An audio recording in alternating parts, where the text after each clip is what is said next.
J'espère que vous allez bien. Je crois que le plus grand nombre est là. S'il y aura quelques retardataires, on les laissera rentrer au fur et à mesure. Mais je vais juste débuter directement. Donc, bienvenue à la formation Climate Smart Healthcare. La plupart, la formation est vraiment faite pour les participants du projet financé par la COCOM. Donc, il y a la Clinique de l'Europe, Brugman, Saint-Pierre, Saint-Luc, Chirec et HUB. Mais je sais qu'il y a d'autres participants ici aujourd'hui. Avec le temps restreint, on ne va pas aller faire le tour de tout le monde, mais on aura une discussion à la fin. Donc, vous pouvez vous présenter dès que vous prenez la parole, il n'y a pas de souci. Donc, c'est vraiment destiné pour les les participants du projet, mais on a voulu que ça soit ouvert au plus grand nombre, bien sûr francophone, vu qu'on va faire la plupart en français. Donc, je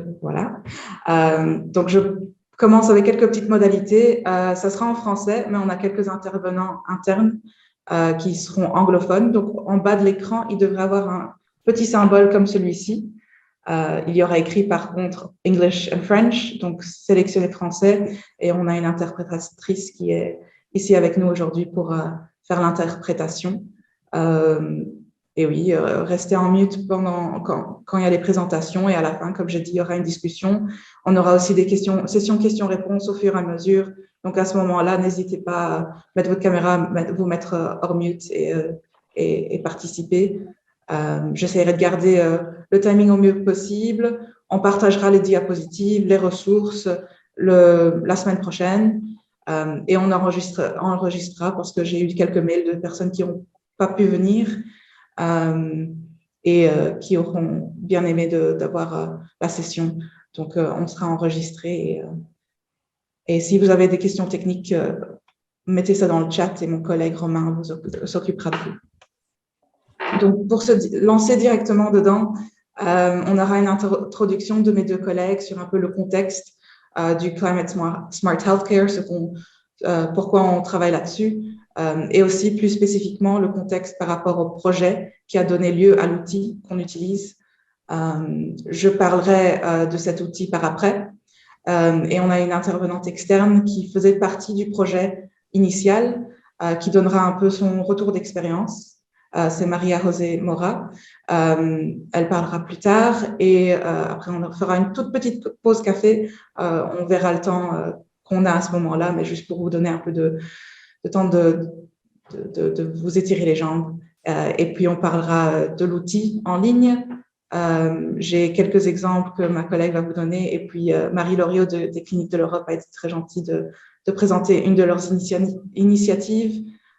Et ça débutera la discussion. Donc, sur base de ça, n'hésitez pas à donner vos exemples, vos questions, à partager vos expériences et ce que vous voulez, on va dire. Et puis, je terminerai la présentation. Oui, Marie? Je voulais savoir, est-ce que tu as Média ou est-ce que je les cherche discrètement? Tu les as, parfait. Oui, ça va. Merci. D'accord. Donc, pour aller directement, encore une fois, et pas perdre de temps, l'introduction sera donnée par Scott Brady, qui est le manager du programme Climat ici à Healthcare That Harm, et Mireia Figueras Alzius, qui est chef de programme Climat à Healthcare That Harm aussi. Et je vais laisser la parole à Scott Brady. So, if you're ready, et si tout le monde s'est mis en interprétation, je passe. I will leave the floor to Brady. Thank you, May, and bonjour everybody, and good morning. So May has asked me to give a bit of a context around climate smart healthcare. J'étais au courant. Chez nous, écoute,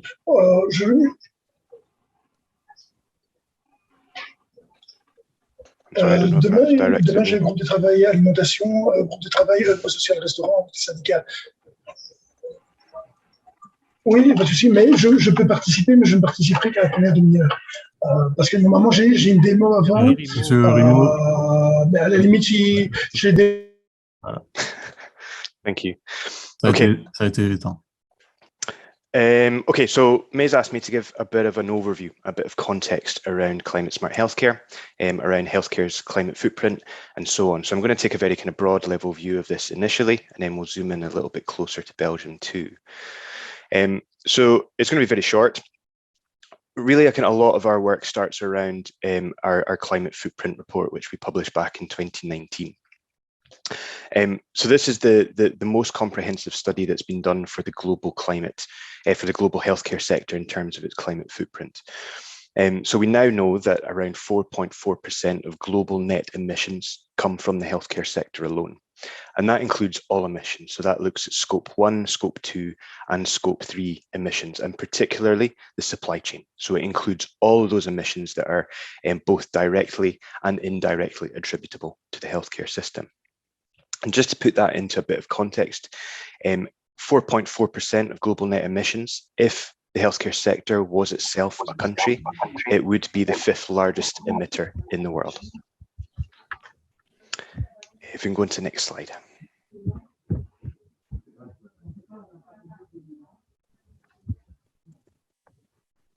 So the report that I just mentioned there was followed up last year in 2021 by the Global Roadmap for Healthcare Decarbonisation. So this was the first report of its kind. It was the first roadmap for decarbonisation within the healthcare sector. It is global. It does take a very high level view of how we can reduce emissions. But it did demonstrate that zero emissions is achievable and that it can be equitable.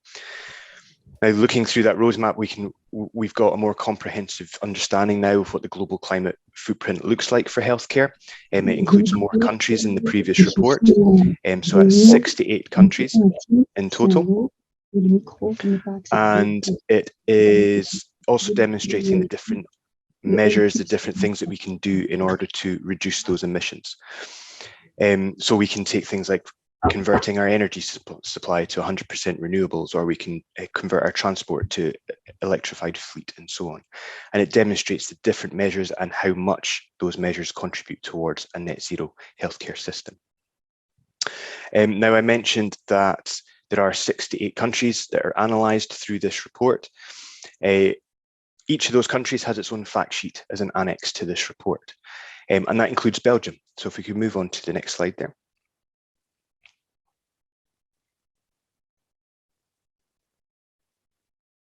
Great. So we know from that report, we know from that analysis that the climate footprint, or the carbon footprint of the healthcare system in Belgium is around 9 megatons of CO2 equivalent. If we put that into context, that's roughly the same emissions as 2 coal-fired power stations, or around 1.9 million passenger transport vehicles. So what are we saying there? What we're saying is that if we were to completely decarbonize the healthcare system in Belgium, it would be the same as taking 1.9 million vehicles off the road, which is quite significant. We can go into that a bit further. We know that 11% comes from scope 1 emissions. We know that 9% comes from scope 2 emissions. And we know the vast majority, around 80%, comes from scope 3 emissions, and that includes the supply chain. And the graph that's on the slide here breaks that down even further. So in blue, we can see our scope 1, so that's primarily natural gas. It's transport vehicles that are owned by the healthcare system. And we can also see the scope 2 emissions, which is the orange line there, which is the fleet. No, sorry, that's our electricity supplies, our electricity emissions. And then the remaining, the green bars there, is our supply chain, essentially. It's everything else that is attributable indirectly to the healthcare system.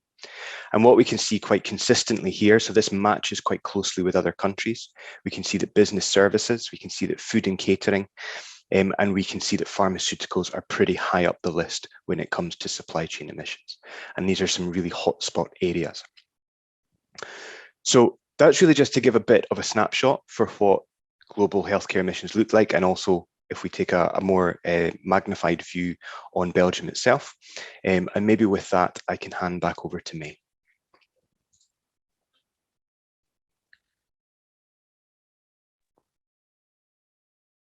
Thank you very much, Scott. Je vais passer la parole à Mireia et juste après sa présentation, je vous donnerai l'espace de poser vos questions. Here you go, Maria. Thanks, May. Hello, everyone. So yes, as May said at the beginning, I would like to give you a little bit of a context about how we developed the healthcare decarbonization toolkit and how everything started. And later, May will present you with all the resources and tools that are part of the toolkit. So everything started back in 2019 with the Low Carbon Healthcare in the Mediterranean Region project. This is a project that lasted 2 years, and the main goal of the project was to develop a methodology for the Mediterranean region for decarbonization of the healthcare sector in Europe. And this would be supported by progressive environment and health policies. In this project, we participated with 5 hospitals in 4 countries, in Portugal, Spain, Italy, and Greece. And today we are very lucky to have here one of the hospitals that participated in the project. So later on, Maria Jose will explain their experience as a pilot hospital in the project. So the main outputs of the project were first to support these 5 hospitals to develop their carbon management plans, to have robust plans for decarbonization. The second output of the project was to use the experience of these pilot hospitals to really develop a methodology that could be used by any hospital in the Mediterranean region or any healthcare facility that would want to do the same. So calculate their carbon footprints and develop carbon management plans. And for this, we developed the Healthcare Decarbonization Toolkit. And the last main output of the project was also to develop policy recommendations that would help accelerating the changes needed in the Mediterranean region for a transition to low carbon healthcare. Beyond the project, another main objective was to scale up the results. So for us, it was very important that the project didn't finish with the 2 years of funding, but that we would also have the opportunity to disseminate the results of the project, to work with other hospitals. So actually, the hospitals that are participating in the COCOM project will use the Healthcare Decarbonization Toolkit, which is great. And the toolkit has been translated to different languages. And now we are also working on a second phase of the project to scale up even more the results. And we will work with 10 hospitals in Valencia. Maybe Maria Jose will explain a little bit more about this. You can go to the next slide, May.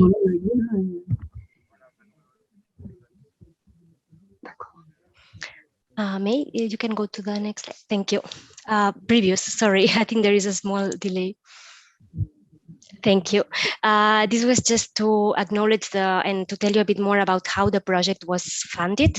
So it was funded by the LIFE program of the European Commission and also by the European Climate Initiative of the German Federal Ministry for the Environment. Next slide, please. And in terms of achievements, well, I just wanted to share that we really could support these hospitals. So they developed carbon management plans, 4 of them. And we started by establishing internal carbon management teams and developing plans with them. So we started really from scratch. We supported them to calculate their carbon footprints and establish reduction targets for their institutions. And with their plans, they are set to on the course to net zero emissions by 2050. Another important achievement of the project was the policy recommendations that we developed.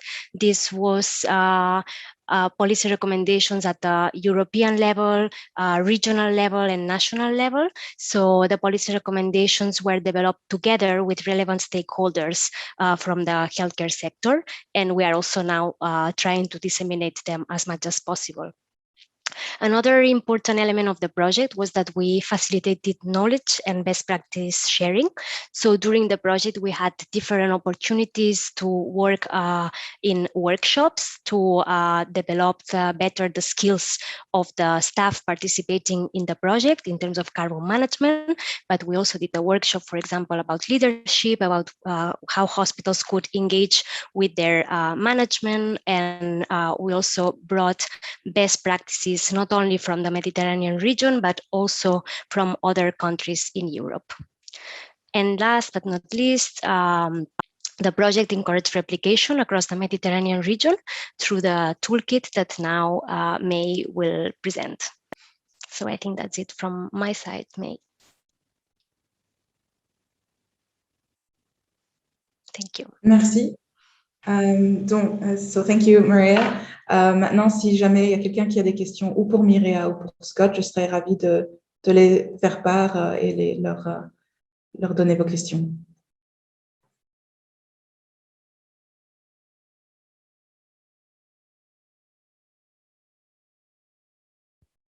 Et sinon, je vais passer à la prochaine.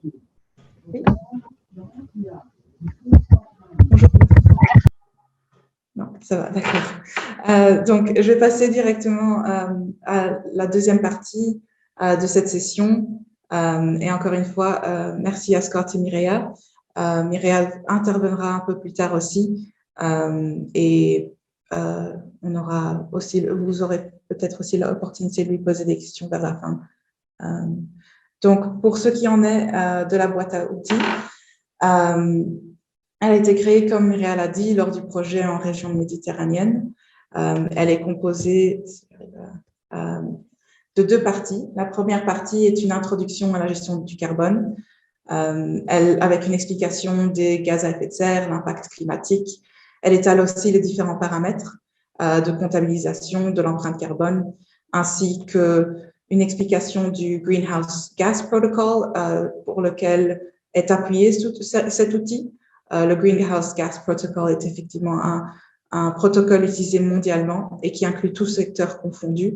Mais le nôtre a pris celui-ci et a regardé uniquement pour le secteur de la santé comment il pourrait être adapté pour qu'on puisse avoir une comptabilisation la plus concrète et plus fidèle possible. La deuxième partie est la partie où je vais m'étaler le plus longuement. C'est un guide étape par étape de la gestion du carbone. Elle donne donc ces étapes. Elle présente également des exemples issus du terrain lors de ce projet. Et elle explique aussi les opportunités d'action. Donc, les premières, je vais maintenant passer par les étapes. Les deux premières sont assez simples à comprendre. C'est d'engager les cadres de direction de l'hôpital pour avoir un bon engagement futur, pour pouvoir mettre en œuvre ces actions. Et le deuxième, c'est de mobiliser un plus grand nombre et une diversité dans une équipe de gestion carbone ou dans une équipe de gestion de développement durable pour avoir une série de parties prenantes autour de la table, avoir les bonnes personnes autour de la table, mais il est aussi important d'avoir des ambassadeurs du projet qui seront peut-être pas là dans toutes les réunions ou qui seront peut-être pas là pour le plus gros du travail, mais qui sont aussi importants juste pour en parler et avoir une plus grande adhésion, que ce soit externe, interne, dans les cadres ou dans le personnel médical.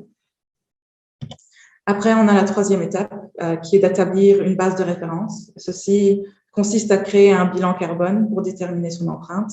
On a pour ça un outil dont Mireia nous expliquera.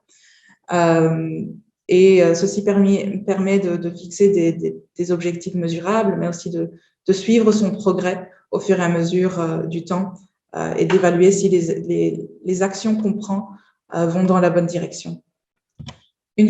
Donc, cette analyse se fait sur base de ces trois périmètres, donc le périmètre 1, 2 et 3, qui regarde vraiment, qui donne vraiment la vue d'ensemble de toutes les émissions qu'on peut avoir en hôpital. Et on n'arrête pas d'ajouter des parties dans le périmètre 3 dans notre outil parce que c'est le plus difficile à mesurer, mais il est aussi le plus difficile à contrôler vu qu'il ne se passe pas nécessairement sur le terrain de l'hôpital ni dans le contrôle. Donc, on n'arrête pas toujours d'ajouter à ce troisième périmètre. Donc, la quatrième étape est assez cruciale, c'est de se définir des objectifs. Ils doivent être ambitieux, mais aussi réalisables et mesurables, et de préférence conformes aux objectifs de l'accord de Paris. Je vous invite vraiment à consulter la feuille de route dont Scott a parlé pour pour voir comment se définir cet objectif. Et puis, une fois qu'on a cet objectif, il faut évaluer les opportunités. Les opportunités les plus pertinentes demandent une étude de ce qu'on a déjà fait, des activités potentielles, mais il est aussi important de pouvoir mesurer les coûts de cette mise en œuvre et comparer ce coût à les économies potentielles et aussi la rentabilisation relative à la réduction des gaz à effet de serre. Et une fois qu'on a ça, on peut établir les actions prioritaires à mettre en place pour ne pas se focaliser ou concentrer sur des actions coûteuses qui n'iront pas assez loin. Et une fois qu'on a cette liste de priorités, on peut rédiger un plan de gestion de carbone. Et ce document doit toujours être un document vivant. Il doit être mis à jour assez régulièrement pour qu'on puisse garder un fil rouge qui est cohérent, qui reste toujours accessible aux efforts de l'équipe, aux efforts que vous allez mettre. Et donc, une fois qu'on a ce document, dont on a un modèle disponible à tout le monde, il faut faire approuver le plan, obtenir cette approbation par le conseil d'administration ou l'organe décisionnel le plus supérieur que vous avez. Et puis, évidemment, il faut mettre en œuvre le plan de gestion de carbone et tout, comme j'ai dit, garder ce document vivant pour qu'il reste le plus fidèle à vos actions. Donc, comme j'ai dit, il y a aussi, donc on a les deux parties de cet outil, mais on a aussi une série de ressources clés qu'on a. Donc, on a un document qui explique et qui est un guide des rôles et responsabilités d'une équipe de gestion de carbone. Elle est là pour me donner une idée de qui sont les personnes cruciales pour avoir un bon fonctionnement. Elle est évidemment pas nécessaire à suivre à 100%, mais elle est vraiment là pour guider tout le monde et avoir une base. Après, on a aussi le modèle de plan de gestion de carbone dont j'ai mentionné. C'est une structure qui inclut et qui vous donne un point de départ pour créer ce plan de gestion. Il est facile à adapter, il est en format Word, donc il est directement utilisable, on va dire. Et puis finalement, pour avoir une idée de l'opportunité, des opportunités, pouvoir aider à la prioritisation des actions, on a un calculateur d'opportunités de réduction d'émissions de carbone qui aide à calculer selon le pays. Ici, il y a écrit Portugal, mais il y a une liste où vous pouvez choisir votre pays. Et il y a toute une série d'informations cachées en arrière, en amont du Excel pour voir connaître les économies cumulées et l'impact que l'action peut avoir. Encore une fois, elle est en format Excel et directement utilisable. Il faut juste la télécharger, mettre ces infos et avoir une idée de ce qu'elle est. Et puis, je ne vais pas tergiverser sur celui-ci parce que Mireia va en parler, mais il y a l'outil Climate Impact Checkup qui estime les émissions de gaz à effet de serre de vos établissements selon les 3 périmètres dont j'ai déjà mentionné. Donc, maintenant, je vais passer la parole à Maria José qui va nous donner son retour parce c'est facile d'en parler de mon point de vue, mais elle l'a fait.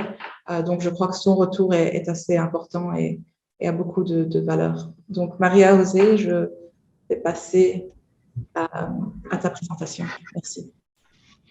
Merci. Et bonjour, je m'appelle Maria José, je gère la recherche et l'innovation dans le département de santé des Châtellerault-Anteniens en Espagne.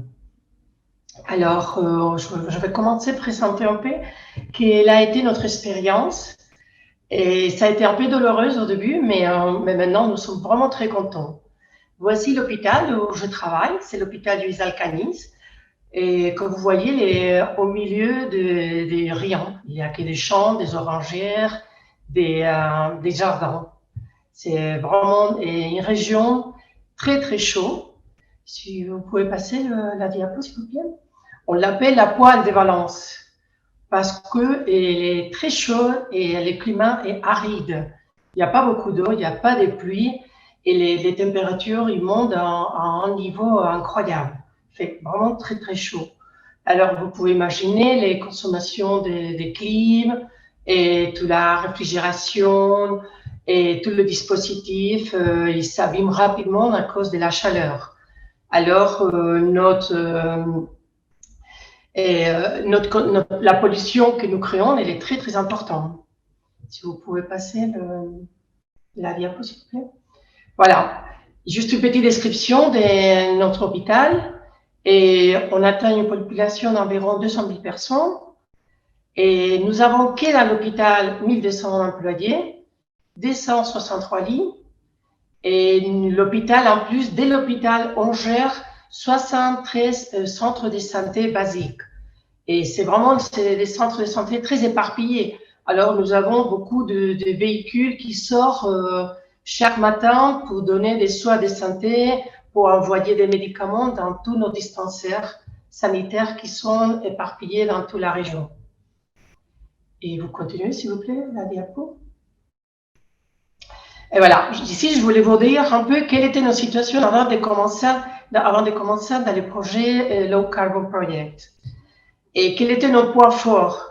Bon, on avait reçu le prix de leadership qui était organisé par le réseau des hôpitaux verts en 2019. Et de ce moment, on était vraiment encouragés. On a reçu un soutien de quelqu'un externe. Et on avait lancé des campagnes de sensibilisation. On avait lancé aussi des séminaires de développement durable et d'économie circulaire. Parce qu'on avait une sensibilisation, on voulait faire des choses, mais on ne savait pas comment. On avait lancé des études de décontamination pendant la pandémie. C'est des études de décontamination de masques, parce qu'on voyait les tonnes de masques qu'on était en train de produire et qu'on ne pourrait rien faire avec ça. C'était que des déchets qu'on envoyait un peu partout pour les faire brûler. Et puis, on avait aussi à l'époque en équipe, et ça continue toujours bien sûr, une équipe de direction vraiment motivée et un engagement des autorités locales et surtout le soutien de l'unité de recherche et innovation. Et ça, c'est vraiment une particularité de cet hôpital parce que nous avons une unité de recherche et c'est de là qu'on entend toutes les activités, toutes les actions de développement durable. Et voilà, et on faisait partie du réseau international Green Hospitals. Mais on avait beaucoup de faiblesses. Et on en a encore. On avait toujours, il manque de ressources, de personnel, de temps, de financement. Voilà, ça c'est un peu l'Espagne. Et on avait à l'époque un grand manque d'informations, surtout de baseline. Et on avait aussi des difficultés pour obtenir cette information et avoir une méthodologie claire.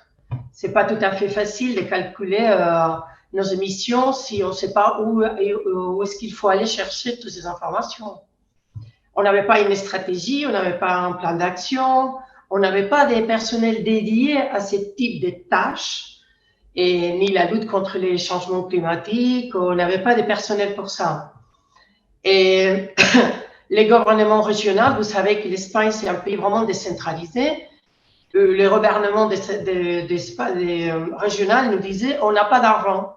On n'a pas d'argent pour vous aider. Alors, débrouillez-vous.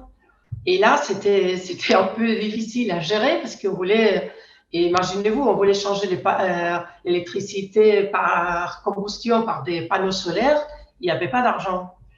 Et il y avait aussi un manque général d'informations sur l'impact de la crise climatique sur la santé des employés et des patients. Et le personnel des ingénieries et les techniciens des hôpitaux, ils n'étaient pas au courant de toute la dimension de développement durable qu'il fallait qu'ils soient un peu au courant. Et voilà la prochaine diapo, s'il vous plaît. Voilà. Et du coup, on est rentré dans le projet international, ce que Mireia vient de présenter. Et bon, et ça, c'est notre expérience. On est vraiment très contents. Et on a commencé pour créer le Carbon Management Plan. On a dû créer préalablement un comité de développement durable et santé urbaine. Et vraiment, de début, la direction de l'hôpital a été impliquée. Ça veut dire la directrice de l'hôpital a été impliquée dès le début. Ça, c'est très important et que tout le monde doit essayer d'engager la direction parce que sinon, ça ne va pas marcher. On a beaucoup de comités dans l'hôpital, le comité éthique, comité oncologique, comité logistique, comité blablabla. Mais si dans ce comité qui va créer les Carbon Management Plan n'est pas impliqué la direction, ça ne va jamais marcher. On a réussi aussi à mettre une grande expertise des membres et en plus des membres très motivés, surtout les ingénieurs de l'hôpital et les chefs des infirmières. Je ne sais pas en France ou en Belgique ou chez vous, mais en Espagne, tout ce qui s'agit de déchets et la gestion réelle dans chaque service des hôpitaux, c'est géré par les infirmières. Alors nous, on a beaucoup poussé pour que les infirmières soient impliquées aussi. Et c'était les comités qui ont été chargés de créer les Carbon Management Plan. Et nous, en plus, on a ajouté au comité la phrase santé urbaine. Pourquoi? Parce qu'on veut aussi étudier l'impact et sous la santé de nos patients. D'accord? Les changements climatiques, il y a un impact sur la santé. Et voilà, les suivants, s'il vous plaît. On a engagé, ce que je dis au début, l'unité de recherche et d'innovation, et ce qui nous a fait du pont et nous a aidé à faire la recherche des financements. C'est très important parce qu'on a besoin des experts qui nous aident à écrire des projets. Les suivants, s'il vous plaît. Et voilà ce que j'avais dit avant, l'équipe de direction était très impliquée, les autorités locales. Et voilà, sous la photo, on peut voir le maire de la ville de Châtillon qui aussi a été emballé et impliqué dès le début dans toutes nos démarches. Parce que si on voulait faire un chemin vert qui connecte la ville avec l'hôpital, on doit impliquer la mairie. Et voilà que toutes nos conversations se passent avec la mairie de la ville. Et aussi impliquer les personnels sanitaires et non sanitaires. Merci, la suivante.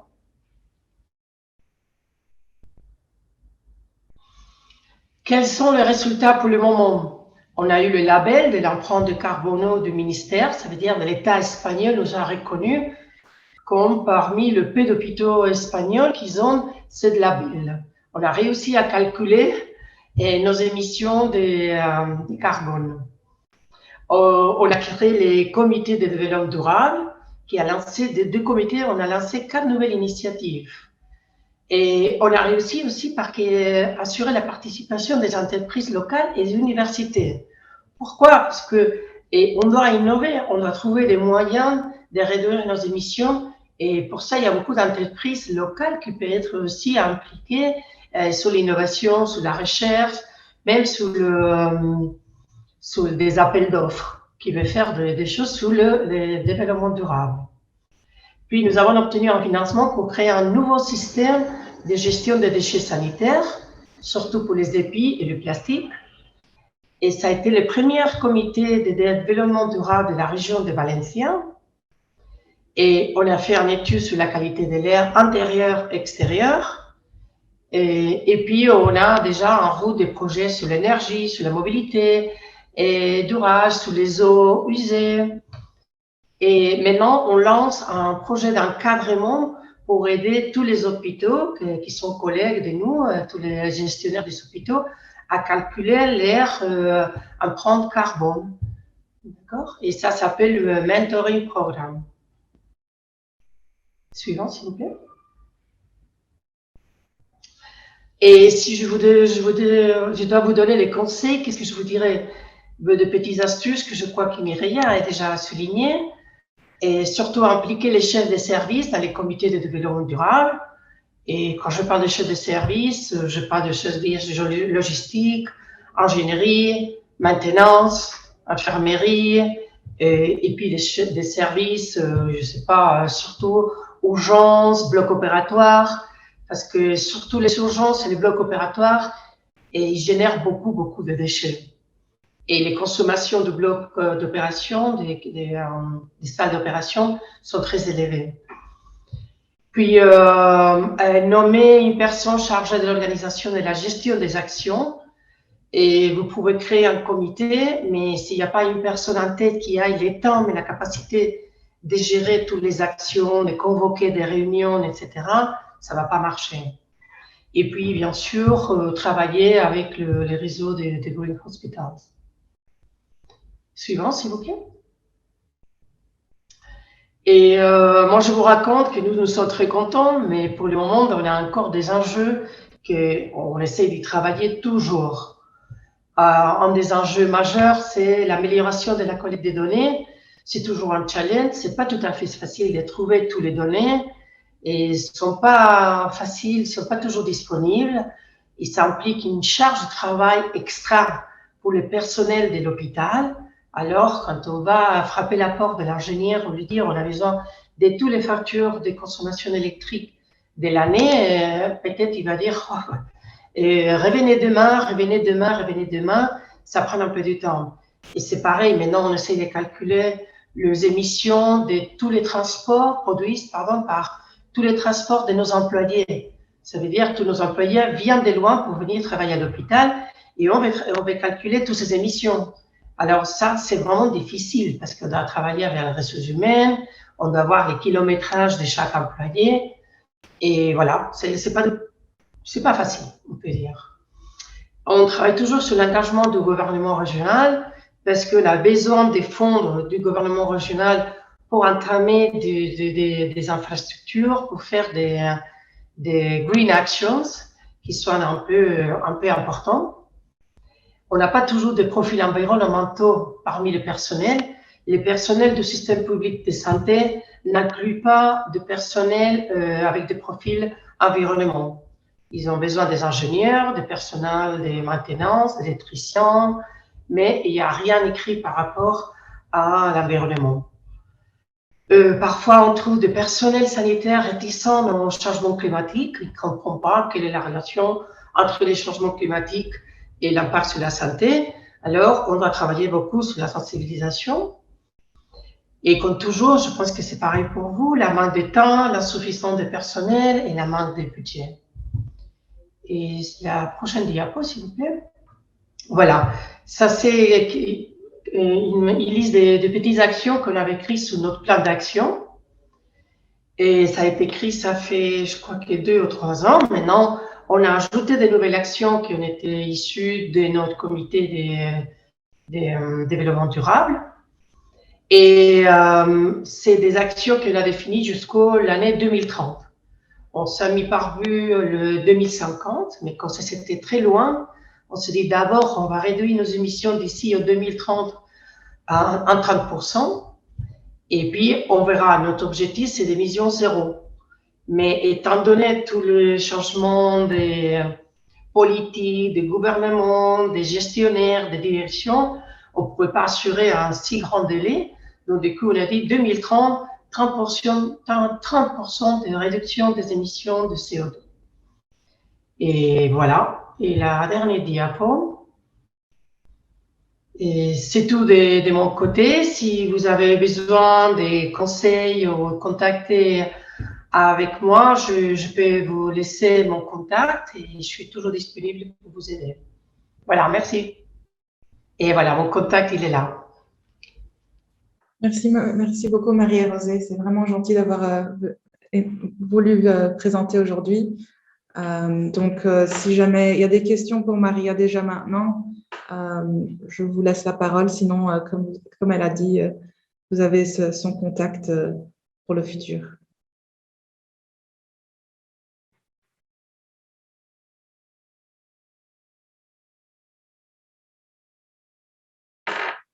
D'accord.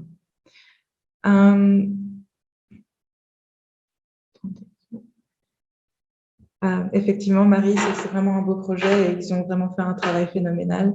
Donc, je réitère ce que Marie a dit. Merci. Donc, là, si la slide veut changer, donc la pause ne sera pas jusqu'à 11h05, mais disons 10h50. Je regarde l'heure. Donc, à 50, je vous ramènerai de retour et on pourra passer à la partie de Mireia. Merci à tout le monde. À dans quelques minutes.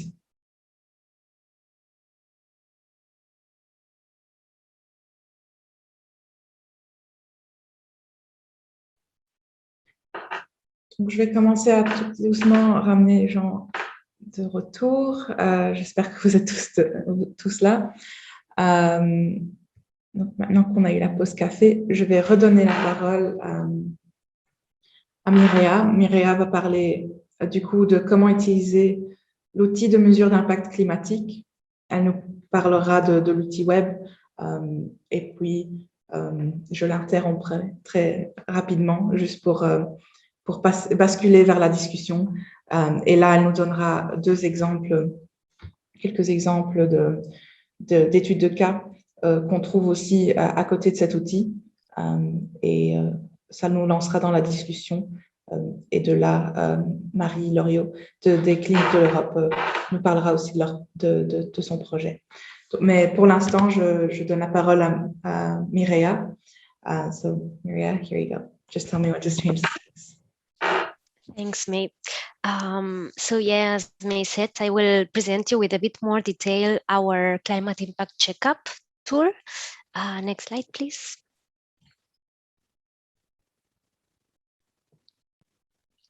So the climate impact checkup is a tool that enables any healthcare facility in the world to calculate and track its GHG emissions.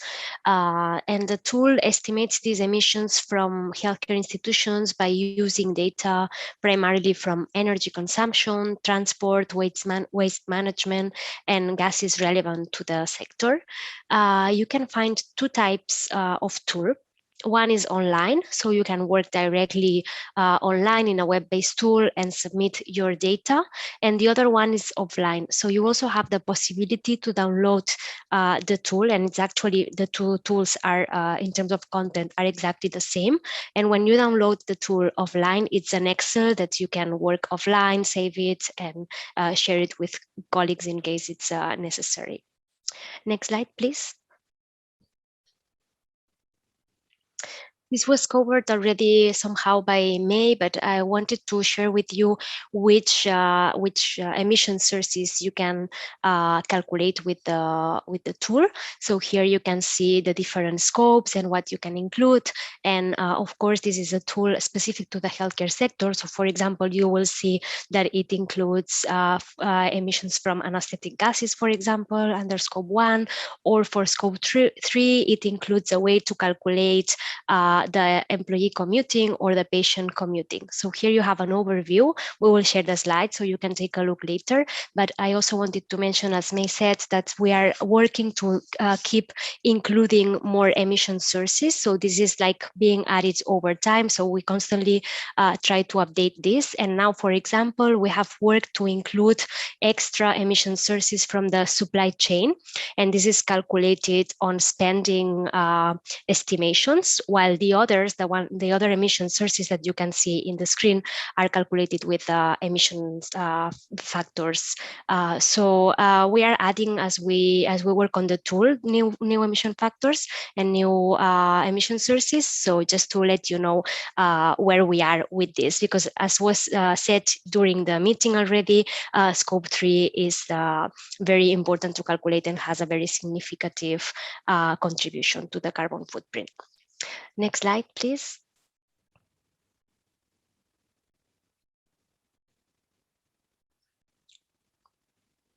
Great. And why is it important to estimate GHG emissions, and how can the climate impact checkup toolkit help you in this? Well, first, it helps you to determine the footprint of your operations. So that's as Matt mentioned, one of the first steps if you want to develop a carbon management plan.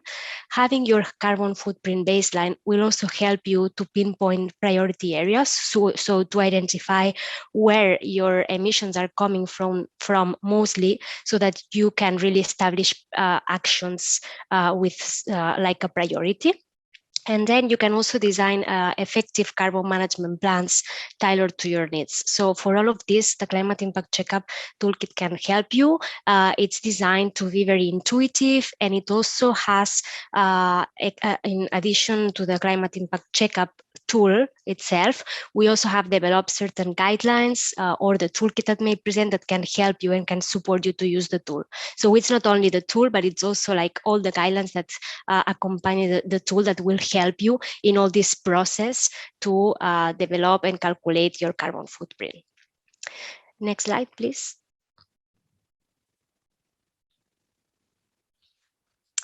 In terms of where you can find this tool, as members of GGHH, you all have access to the platform GGHH Connect. So here I just put some screenshots about where to find the tool, because as you probably know, there are like different resources, different tools. So the Climate Impact Checkup is hosted in Hippocrates, which we call like Sustainability Data Center. So you can find there the tool to start using it, both in offline and online. Yeah, sorry, mate. Yeah, that's okay. So when you go to the Hippocrates Data Center, you will find the Climate Impact Checkup there, and you can click to start. So you can begin to input data. You can always start or a new form, or you can work on a previous started form. So you can always work and like save a draft and continue later. Next slide, please. Something that is very important when you use the tool is to update your profile section. I will explain you in a while, but basically here you need to provide with data about your institutions, like the name of your institution, the country, the address, and this is important because it will be used later on. There are certain emission factors, like the one from electricity consumption, that are calculated with like emission factors that depends on which country you are one or another. So it's very important to make sure that your profile information is updated and it's right. Next slide, please.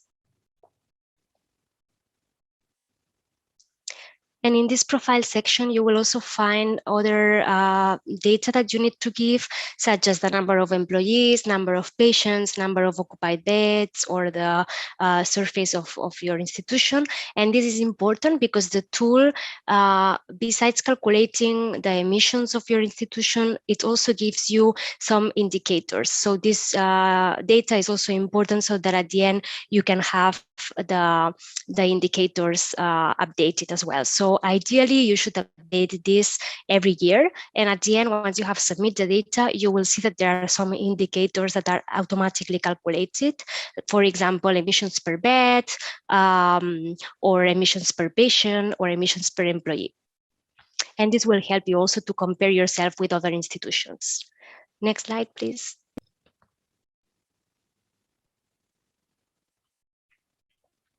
Another important thing to take into account when you are submitting data is to indicate what will be the treatment of every like category that you are estimating data for. So you will need to indicate whether this is estimate or if it's not estimate. And if it's not estimate, indicate why. Is it because the data is not available? Is it because it's too complex? Is it because it's not occurring?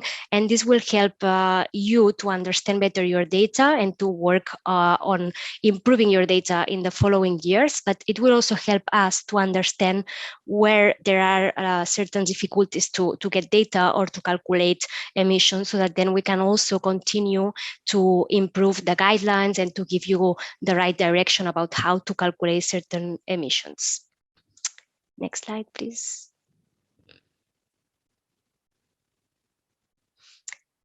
This is just an overview of how the main page of the tool looks like. And in the introduction, you also have a link where you can find the Excel version of the tool. So what you are seeing now in the screen is how the online tool looks like.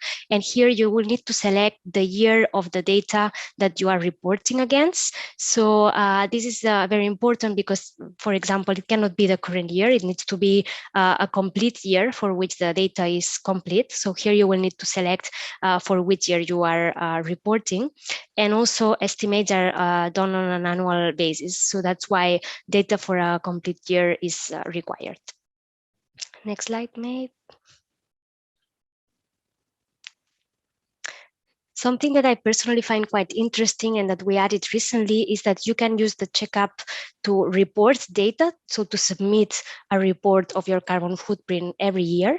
You can also select an option to learn how to use the tool and to play with the tool, let's say. So when you connect, you can either report like your emissions for your institution, or just like create like a test version where you are not submitting data, but you are just like learning how to use the tool, and you can also like make some estimations and just like play around with the tool. So this you will need to select when you start using the tool, and this is very important to pay attention, because then if it's a reporting, it will go to the system, while if it's a test, it will just stay there as a test. Next slide, please. Okay, this we can like go through this slide quite fast, but it's just to mention that you can like move around the different tabs of the tool from the bottom of the page or from the top. So you can complete, for example, all the data for scope 2 and then pass to scope 2 and then to scope 3. So, and something important is also that there is a section for the comments. So here you can add any more like qualitative comments or even quantitative if you have something that it's not captured in the other emission sources or in the other data that you have provided. And just to give you an example, for here, there was a hospital recently that they have a refrigerant that was not in our tool, and then we helped them to estimate the emissions because it was a very a refrigerant that was similar to another one that it's included in the tool. But then in the comments, they could add this detail and say which refrigerant they are using and what were the emissions. So the comments box is very useful for this kind of information that you want to share and that you cannot give information in the other tabs of the tool. Next slide, May, please. Thank you. Then, yes, at the bottom of the page, you have different options to work with the tool. So I also think that this is quite interesting because, as Maria Jose said, there will be a lot of like going back and forward with different departments for data collection. So you can always start calculating your emissions, and then you can save like your form and continue while you are working with it. And you can also save it as a draft. So this means that you can start working with the tool, save it as a draft, and come back later and continue. And this, I think that it will be very practical so that you can like check with colleagues or with other departments if the data is correct or if you are missing any specific numbers there. The next slide, please.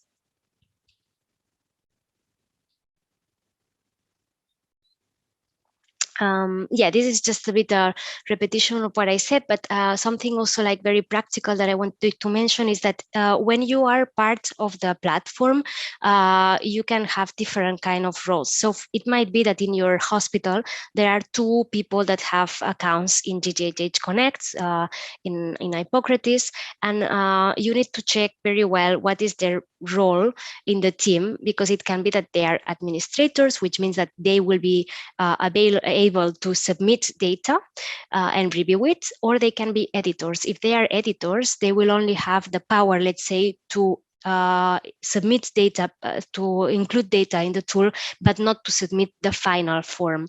So this is the last step. Once you have collected all the data and you have given like all the necessary numbers in the tool, you will be asked to submit the form, and this can only be done by the administrator, and then it goes to the system. So that's very important. Next slide, please.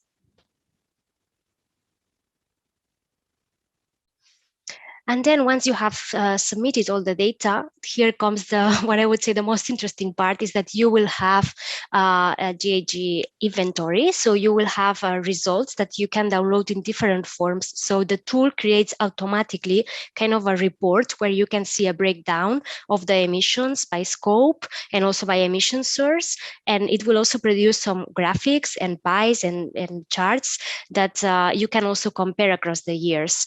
And it, as I said, it will also give you a table with some indicators. If you can go to the next slide, May, I will just show you some examples about how these results look like. So here you can see the graph of the total emissions per scope and also like the total emissions per source. So this will all be compiled in a report that you can also print directly and download in a PDF format. Next slide, please. Here you can see how you can compare data from different years. So for example, this hypothetical hospital submitted data in 2015, 2016, and 2018.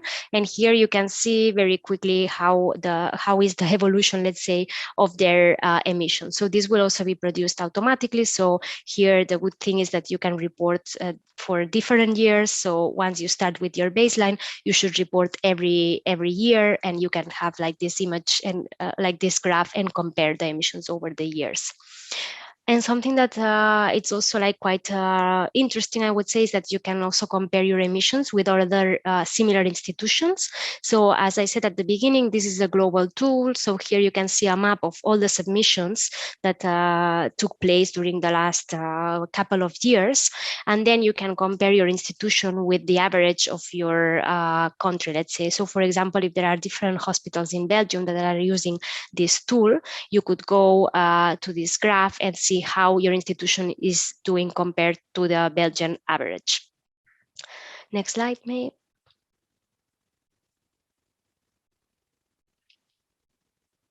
Thank you. And then I also wanted to mention that this is like the tool what I show you, but then you also have all these guidelines that will help you to understand how to use the tool, the Excel version. And there is also like a spreadsheet with all the references that have been used for the tool. So you can really see where do the emission factors come from, what is the source, and you can verify all the data. Next slide, please. One of these documents is the guidelines about how to use the climate impact checkup.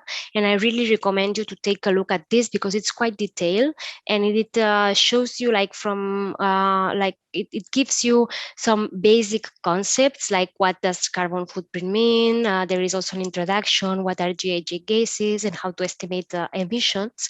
But it's also very important to understand what is in the tool, and it's very practical in the sense that it will give you an idea of which data you need.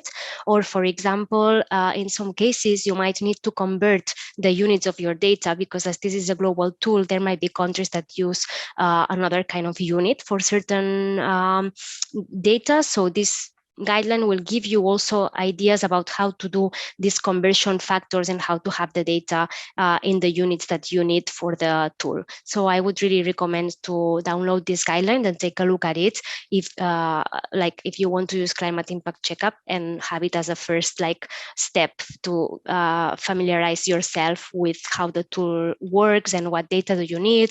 And sometimes it also gives you tips about where to find this data and how the calculations are made. Next slide, please.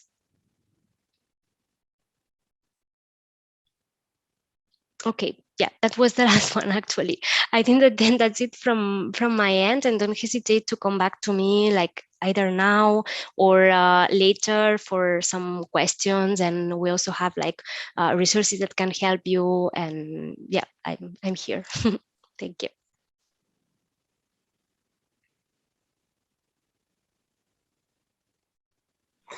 Merci Mireia. Donc effectivement, je vais l'interrompre un tout petit peu. Je vais d'abord faire une petite pause pour voir s'il y a des questions.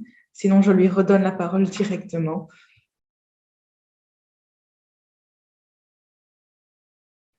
D'accord.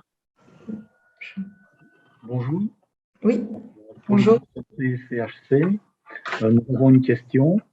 Quand il existe plusieurs bâtiments qui sont répartis sur une région et qui appartiennent donc à l'institution, comment procédez-vous pour l'encodage des données? Est-ce qu'on doit le faire site par site, ou est-ce qu'on doit rassembler toutes les données pour les encoder? Est-ce que vous comprenez la question?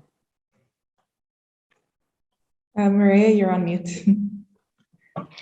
Yes, I understood the question. I will answer in English though, if that's okay. So, yeah, it's the case for many hospitals. So what we advise is to report, to aggregate all the data and report it to the tool, all together.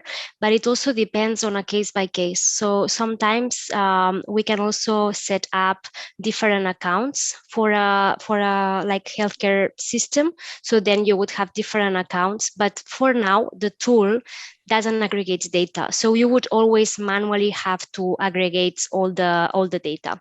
Anyway, there is also guidelines about how to do this at the health system level, or if you have different institutions. So this is also explained in the guide. But in general, for now, what we are doing is with hospitals is that in general, they aggregate the data of different buildings and they submit the data all together in the system. However, like I said, we are working to improve this because this is something that it's it can be improved, I would say. But for now, that's what we suggest, to aggregate the data for a single hospital that has different buildings and submit it in the tool. I hope it was clear. Thank you very much. Thank you. Si je peux me permettre, je crois qu'ainsi on peut suggérer d'utiliser la version Excel. Myria, tu peux me corriger pour avoir un suivi individuel et avoir sur la version web la version cumulée. Donc, pour avoir un suivi interne, avoir un Excel par site et puis en ligne, avoir une version complète avec tous les sites. Yeah, thanks, May. Actually, that's a good suggestion, and we have done this with other hospitals actually. And then, you can use the Excel and have as many Excels as you want, and then aggregate the data. And we will also keep you updated because we are working to have this somehow done automatically, but now it's not possible yet. Je vois que Hannah, tu as. Merci. Je sais pas. Je prends un petit. Oui, Hannah, on ne vous entend pas.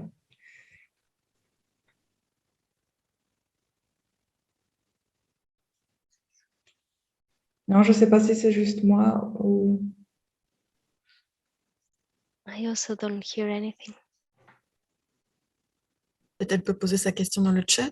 Oui, c'est une bonne idée, Marie, merci. Si vous pouvez, si vous nous entendez, peut-être l'écrire et je partagerai la question.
I see the question in the chat. May, if you want to answer, go ahead. Otherwise, I can take it. You can go ahead. Okay, can you clarify what's maison de soins about exactly how it would translate in English, just to be sure I'm getting it? So she works for the public service, public social services centers, and so she covers a lot of rest homes. So yeah, it can be used. So you can take a look at the tool, but basically, as long as you could use the tool as it fits you. So you don't need to report on all the data. Every hospital or every like healthcare facility can choose what to report. Of course, the more comprehensive, the better, but it might be that in your case, not all the data is relevant, but still you can see what is relevant for you. So for example, purchased electricity or like commuting to the center, all of this would still be relevant. So then you can use it like depending on your needs. And we have similar cases of other like healthcare institutions that are also like having different settings. So you can just like use it and see how it fits for you and keep track of the emissions, because I'm sure that a lot of them would apply to your case. And if you want to add anything, feel free to add to it.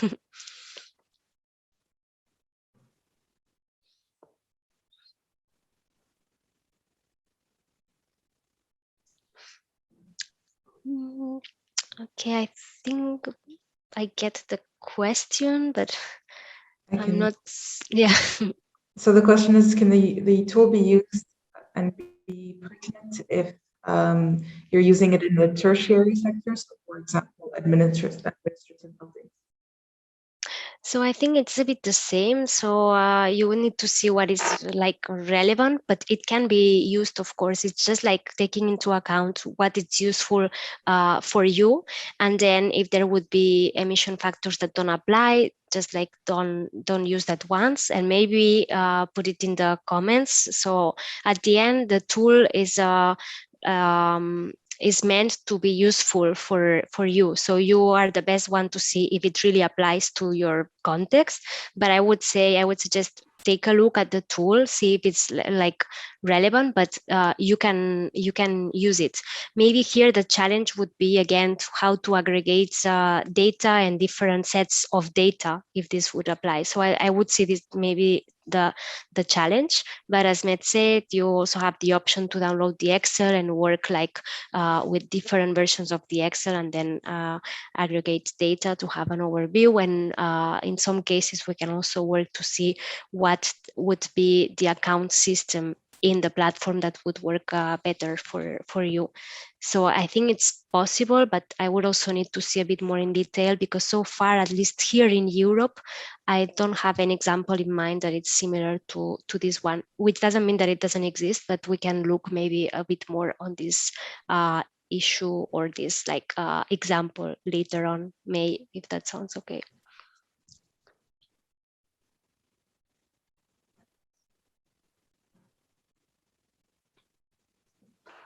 Merci. Donc là, je vais juste redonner parole à Mireia.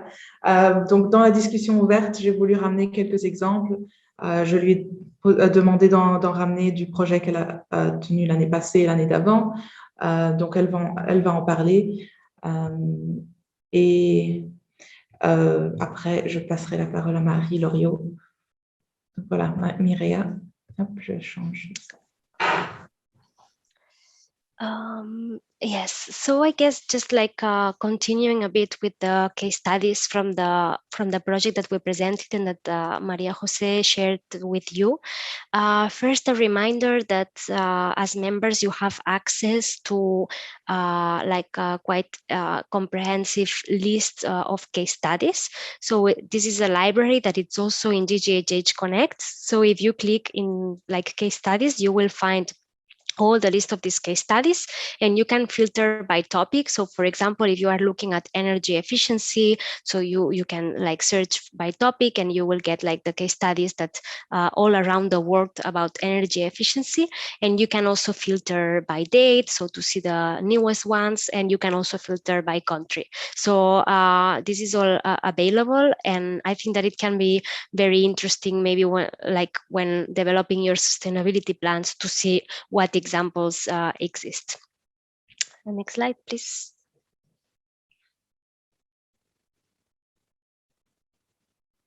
So before I give you some ideas about what actions did the hospitals include in their carbon management plans, I wanted to highlight some of the challenges that we faced, and this is a bit in line with what Maria Jose shared. But of course, in the project, we had the big challenge of the pandemic because it hit us just like at the beginning of the project, and we had to move online. But this gave us also the opportunity to develop resources that can be now easily used in an online format. So I think that now this is also like a good, let's say, repository of resources that can be used, and also like the experience of doing like events or workshops online. Another challenge that we faced was the language barrier. And for this, we tried to work with like project leads at the hospitals that would speak English and translate all the documents. So now the toolkit is available in French, Dutch, English, Spanish, Greek, Portuguese, and Italian. And then, as Maria Jose said, one of the biggest challenge was in terms of budget. So there was not really like capital budget for the project lists, or it was also difficult to find budget, to secure budget for the projects that were identified during the project. And there was also like a lack of corporate strategy to support climate action within the hospital. So this was a challenge that we tried to overcome with the project. So to bring climate action as a main strategy in the hospitals. Another big challenge is the data collection, particularly for Scope 3, but this I think that was already mentioned. And we can go to the next slide, May. And in terms of lessons learned, and maybe here we can also share a bit, like during the discussion, how you see the challenge I mentioned, the challenges that Maria Jose mentioned, and the lessons learned. How do you see it in your context, so that we can all learn from each other? But for us, the main lessons learned, or also for the participating hospitals, was that the communication among staff is essential. So the carbon management team gave like a platform for better interaction with different departments, for example. There was also like engagement with regional media to promote the achievements and document experience, which also unlocked a bit like some of the lack in like climate strategy from the hospitals. So this regional media coverage was an opportunity for the hospitals to share their experience and get attention to the topic, let's say. Another lesson learned by some of the hospitals was how important it is to involve staff in the projects. And I have to say that most of them got a very positive response, and like motivated teams that wanted to help getting buy-in from the management and work on like future sustainable projects. Something also like quite interesting was that in some of the hospitals there was a need to establish a common internal language about climate change and carbon management.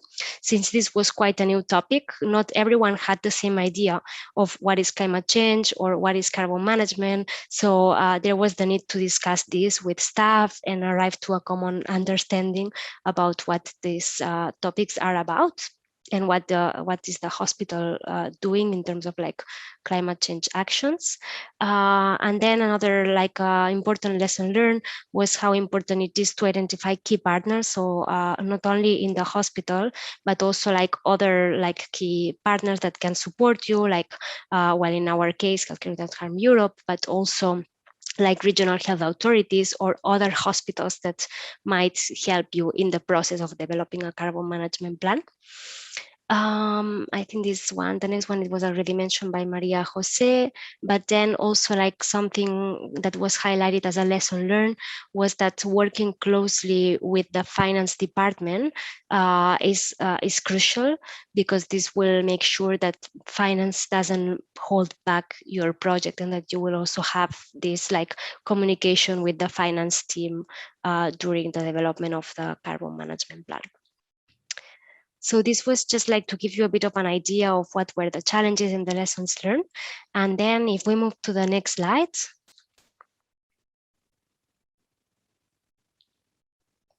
I will just give you like some examples of the future actions that are planned in the carbon management plan plans of the hospitals that participated in the project. So for the hospital in Galicia, they are working on an awareness raising campaign for patients and staff about like sustainability and in general like carbon reduction. They are also working to establish systems to minimize individual use of vehicles and promote public transport. And they are now having like a big like work stream about reducing waste and plastic consumption. They're also working on energy efficient lighting and in improving air conditioning and heat installations.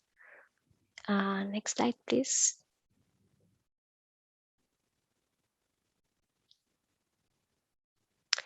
In the other hospitals in Portugal and Greece, so in Portugal, they are working to consolidate the sustainability team and work on regular projects to reach net zero.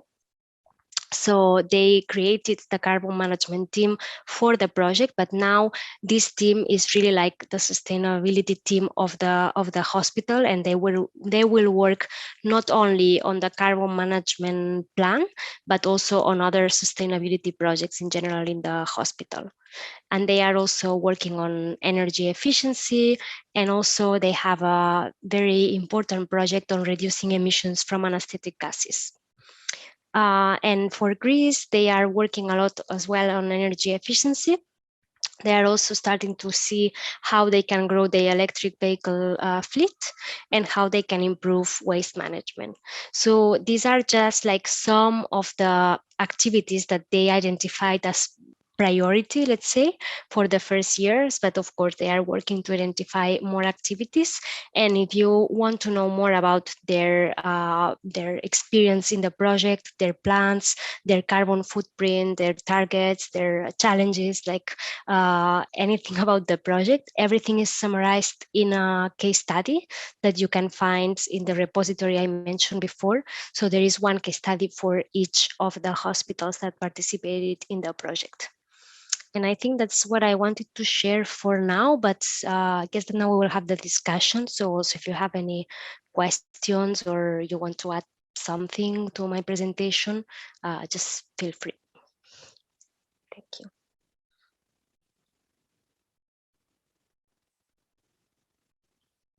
Super, merci beaucoup. Thank you, Maria. Donc, je vais passer de la Méditerranée à notre petit pays et je lancerai Marie. Je te donne la parole. Merci. Effectivement, il pleut en Belgique. Voilà, à Bruxelles. Alors, pour tout vous avouer, j'ai envoyé les dias il y a un petit temps à May, donc je ne me souviens, je sais que c'est sur la mobilité, mais je vais les revoir avec vous et voilà, il y aura un côté live dans ma présentation. Mais normalement, il y a une animation photo par photo, ou alors on les met toutes, je ne sais pas. Non, alors on peut les mettre toutes jusqu'à ce que la page soit remplie. Voilà, merci.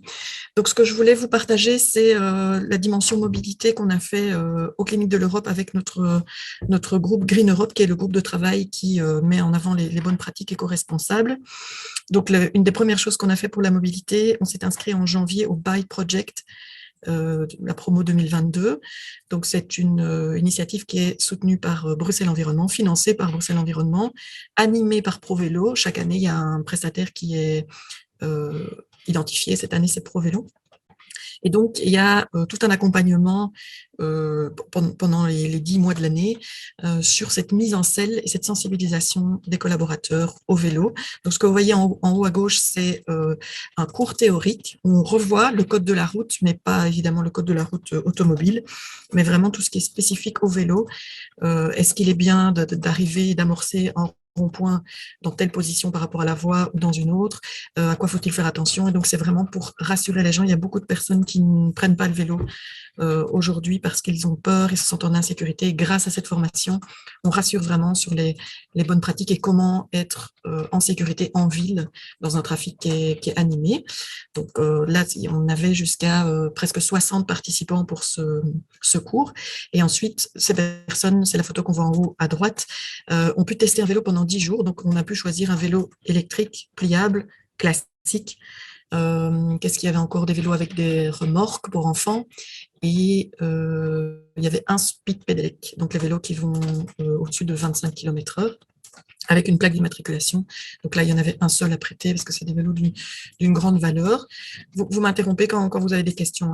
Donc voilà le groupe. On a donc eu un petit cours aussi sur comment bien régler son vélo pour être dans une bonne position, pour bien pouvoir s'arrêter, poser son pied au sol. Et ensuite, on est parti dans les rues de Uccle pendant 1 heure pour faire de la mise en scène en live. Donc, on a fait du passage de tram, du rond-point, des carrefours dangereux. Et ensuite, les personnes avaient le vélo donc pendant encore 9 jours pour l'utiliser, domicile travail ou privé. Et ensuite, on rendait les vélos à ProVélo et on a eu beaucoup de retours positifs. On l'a fait sur notre site de Uccle et sur notre site Saint-Michel d'Etterbeek. Et beaucoup de personnes ont ensuite engagé le changement et ont commandé un vélo ou acheté un vélo. Donc là, c'est vraiment très chouette. C'est toujours des initiatives qui sont avec beaucoup d'enthousiasme. Et donc, même en tant que chef de projet, c'est très gai à faire parce que voilà, c'est du sourire toute l'après-midi. C'est vraiment chouette.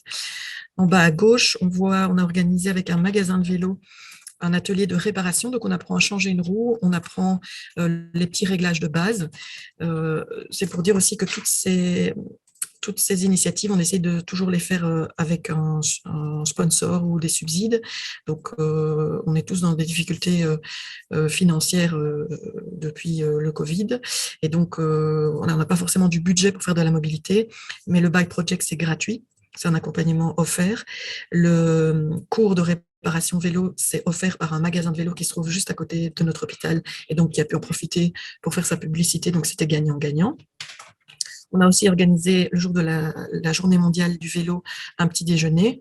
Donc, tous les cyclistes qui arrivaient, on a fait sur les 2 sites, on leur offrait une boisson chaude et un croissant. Et comme ça, on pouvait aussi leur parler de notre communauté. On a créé une communauté vélo qui s'appelle la Bike Team.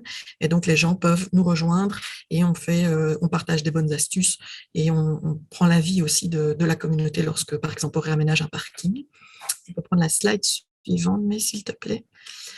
Voilà, ici, il manque encore une photo, je pense. Voilà, merci. Au niveau de l'aménagement des parkings, donc dans les choses aussi qui ne coûtent pas grand-chose, c'est de faire un règlement parking vélo. Donc, on l'a fait avec cette communauté. Et voilà, c'est un cadre et quelques impressions. Et on donne un cadre au fonctionnement des parkings, notamment sur les gens qui laissent leur cadenas en emplacement, les gens qui laissent leur vélo pendant les vacances alors que ce n'est pas un garage privé. Donc, ça, c'est une petite chose qu'on a fait qui est facile.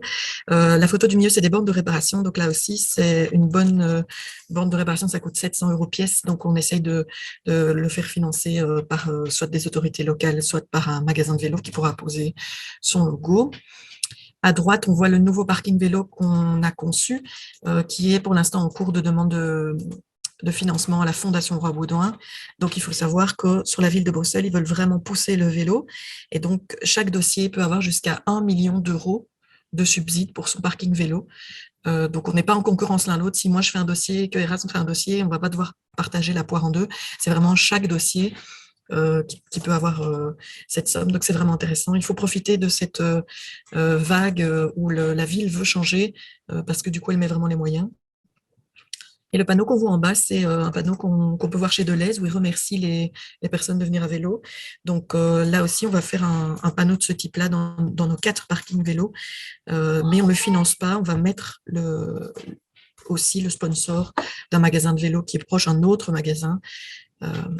Donc voilà, c'est pour vous dire qu'on a fait de la mobilité, on a fait beaucoup de choses grâce au Bike Project qui nous guide, qui nous donne des conseils, mais surtout, on l'a fait sans budget. Quasi. Je ne sais pas s'il y a encore une dia après. Je pense qu'on sort du vélo. C'est ça, les autres projets. Donc, on ajoute des places de parking à recharge pour les voitures électriques. Donc, aujourd'hui, on en a une dizaine et on double sur Sainte-Élisabeth et on en ajoute 10 sur Etterbeek. À droite, on voit qu'on a acheté une voiture électrique pour la personne infirmière qui fait la home dialyse. Et en dessous, c'est pour vous montrer qu'on participe à tous les événements de mobilité de Bruxelles Environnement où on peut tester les solutions. Donc ici, ça s'appelle un Stint, S-T-I-N-T, et ça permet de transporter une palette logistique, une Europalette. C'est un véhicule électrique qui peut rouler sur la voie cyclable. Et donc, voilà, ça peut être une solution logistique pour entre deux sites ou transporter voilà, des fournitures. Je pense que c'était ma dernière dia. Je crois aussi, je vais vérifier, voilà, oui. Donc, merci beaucoup Marie. Je vais arrêter de partager mon écran, comme ça on peut... voilà. S'il y a quelqu'un qui a des questions, n'hésitez pas, ou pour Marie ou pour Mireia qui est encore ici. Et sinon, je vous invite vraiment à partager vos projets, vos initiatives, comme Marie l'a fait aussi pour la Fondation Roi Baudouin. C'est intéressant de savoir si vous avez des astuces pour les uns les autres. Donc, j'arrête de partager, je vous donne la parole.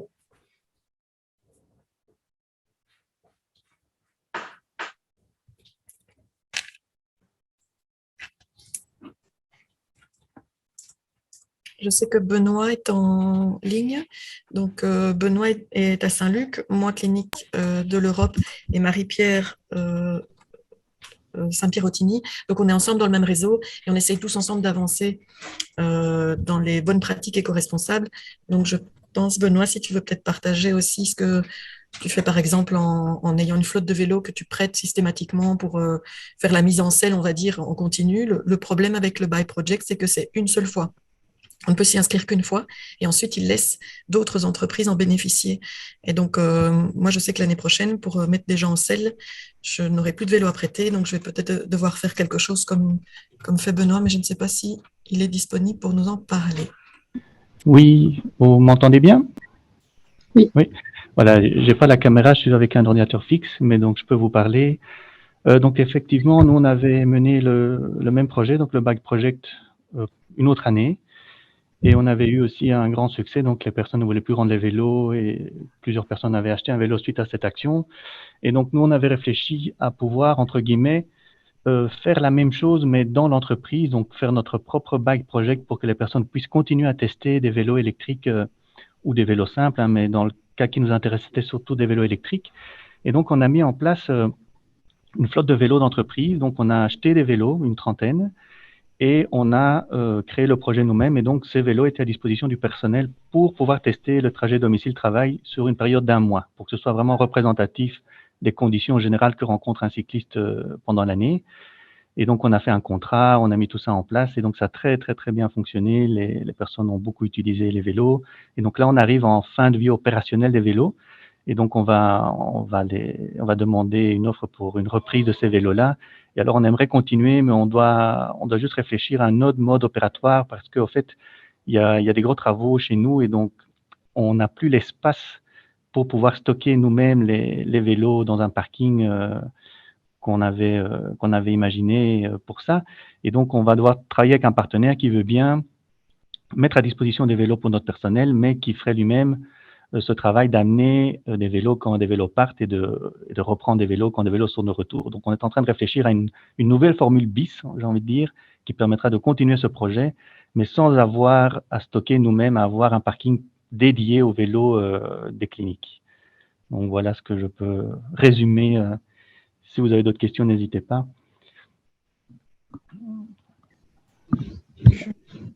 On va dire une question dans le chat, donc celle de Pauline Modry.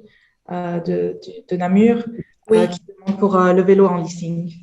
Nous, on avait réfléchi aux 3 options. Soit on finance une partie ou totalement un leasing pour les employés. Soit on achète des vélos qu'on propose en leasing. Soit on fait un système de primes. Pour l'instant, on n'a pas encore choisi, on est encore en réflexion. On serait plus sur la prime. Parce que l'ennui avec acheter des vélos, c'est comme le dit Benoît, il y a beaucoup de logistique, de manutention. Donc, il faut les acheter, les stocker, les donner à quelqu'un qui peut-être quitte la clinique, le reprendre. Donc, on serait, on va dire, comme un gestionnaire de vélos, ce qui n'est pas tout à fait notre activité. La toute première option de participer en partie ou totalement à un leasing vélo, il y a le problème des salaires du monde soignant, où on n'a pas le droit, donc c'est barémique, on n'a pas le droit d'aller retirer un avantage. Et donc, en fait, si on fait un système de leasing vélo, c'est l'hôpital qui doit le payer. On ne pourra pas aller le retirer du salaire. Donc, c'est très compliqué par rapport à une autre entreprise, on va dire un autre secteur. Donc, c'est facile, je pense, le leasing ailleurs, mais chez nous, c'est pas facile. Le salaire est incompressible. Et alors, la dernière option de la prime, on trouvait que c'était peut-être la plus juste parce que si quelqu'un a déjà fait un investissement vélo, ben, il a quand même un petit retour. Si quelqu'un a un leasing, privé ou pas, il a aussi un retour. Dans tous les cas, le cycliste ancien, le cycliste nouveau, le cycliste à venir peut avoir un petit quelque chose pour l'aider à avoir un vélo. Donc, on était plus là-dessus, mais on n'a pas encore... la discussion n'est pas finie, est loin d'être finie, malheureusement. Pauline, on ne t'entend pas aussi.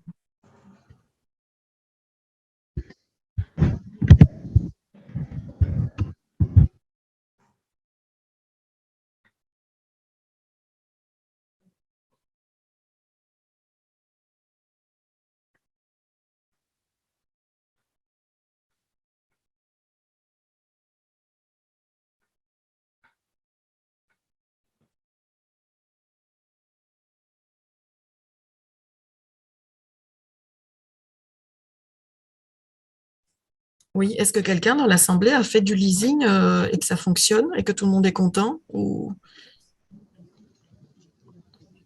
Je pense que tout le monde skip le leasing.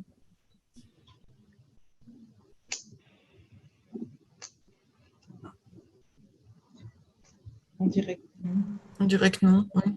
On a tous les mêmes problèmes. Oui.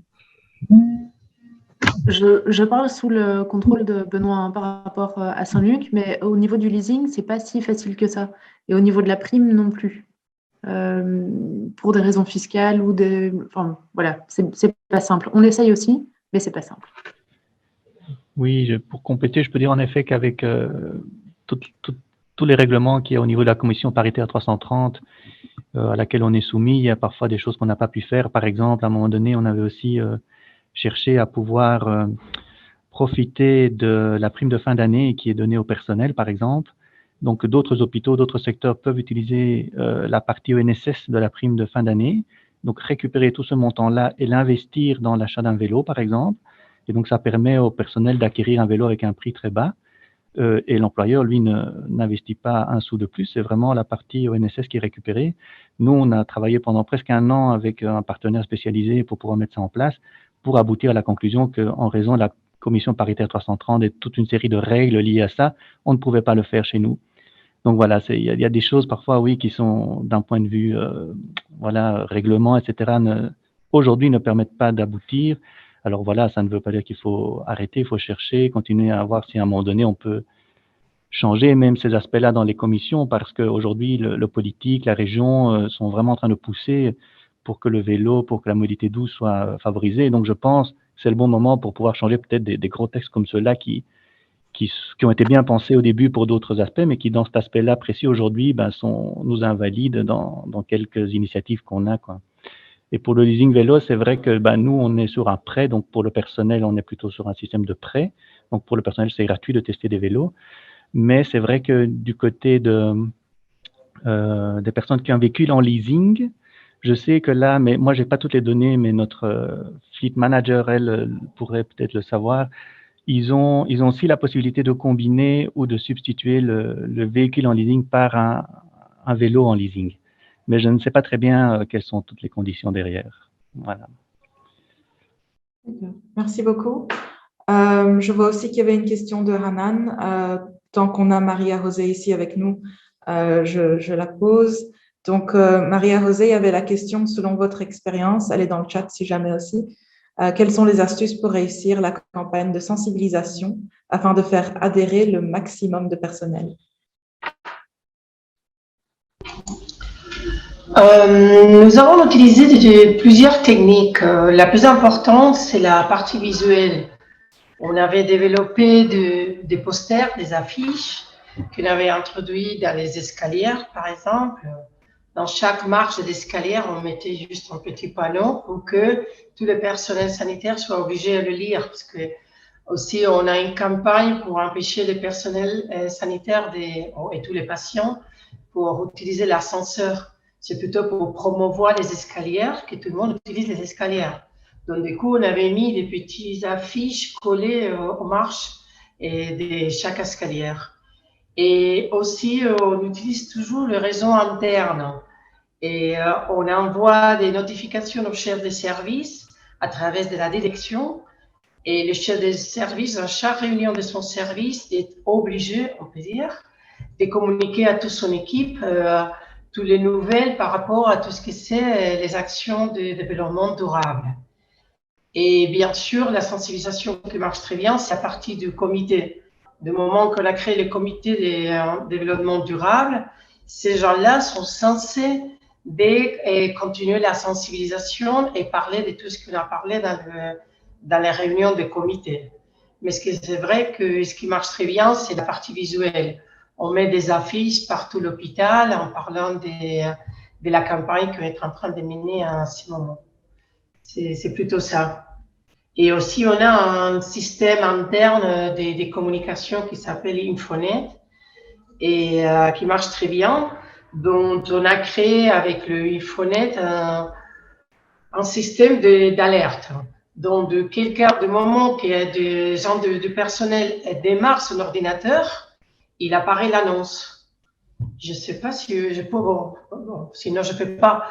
Mais maintenant, on est sur une campagne pour éteindre la lumière, pour arrêter la lumière et pour arrêter les ordinateurs quand on quitte le bureau.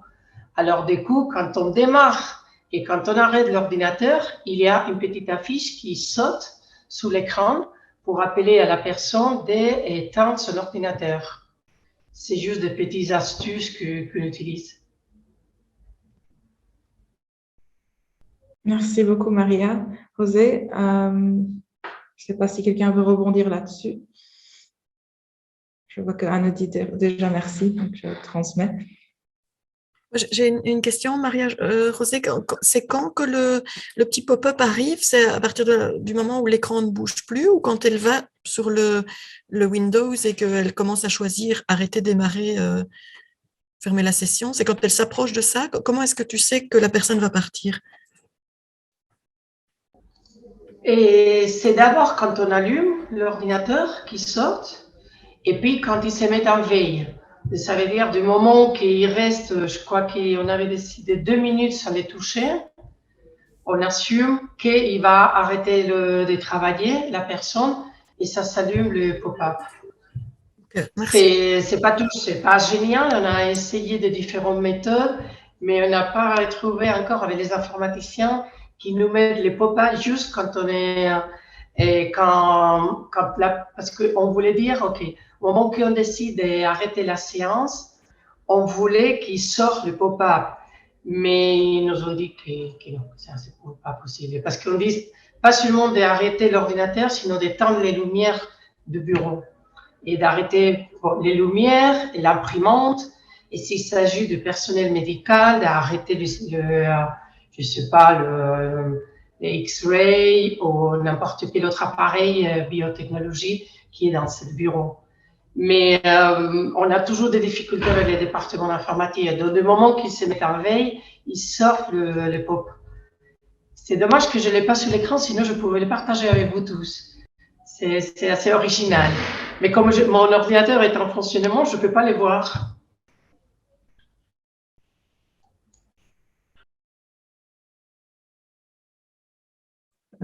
Oui, maintenant. Donc, merci. Donc, je voulais savoir aussi s'il y avait, par exemple, donc on a un peu parlé de mobilité. Je vois que Patricia De Witt, vous avez mis dans le chat aussi par rapport aux déchets, aussi aux cliniques de l'Europe. C'est vraiment intéressant. Je ne sais pas si vous voulez en dire plus. Oui, bonjour à tous. Oui, donc je travaille aussi aux cliniques de l'Europe. Je suis collègue de Marie sur le projet des déchets en général et du GGHH. Et donc, effectivement, on a beaucoup de travail pour l'instant pour justement traiter toute cette gestion de déchets. Donc, pour l'instant, actuellement, aujourd'hui, là, à Sainte-Élisabeth, il y a une formation du personnel quant à savoir quel est le bon tri et quel est où on met. On s'appelle tantôt parce qu'il y a des problèmes avec Renault. Et c'est annulé demain à Saint-Michel. D'accord, merci. Excusez-moi. Et donc, Et donc, apparemment, il y a un petit problème d'ailleurs pour ça, mais on va le régler. Et donc, effectivement, on a l'entreprise agréée externe qui va nous donner un morceau de formation sur qu'est-ce qu'un déchet, où on le met, pourquoi trier, donc quel est le risque de ne pas le faire, notamment. Et on a aussi revu tout ce qui est flux du déchet dangereux, puisque ça fait partie aussi des recommandations du comité de sécurité et de santé. Donc, c'est toute une partie qui n'existait pas encore. Donc, on jetait, par exemple, les flacons d'alcool-gel vide dans les poubelles classiques, alors que c'est quelque chose qui doit être au niveau hospitalier, qui doit être réglé comme étant un déchet dangereux. Donc, c'est quelque chose qui doit être vraiment revisité, refait. Donc, tout ce flux est en travail avec des formations prévues à cet effet, de la réorganisation des endroits de stockage, une organisation du flux avec l'entreprise d'entretien de chez nous, donc en interne, les sous-traitants.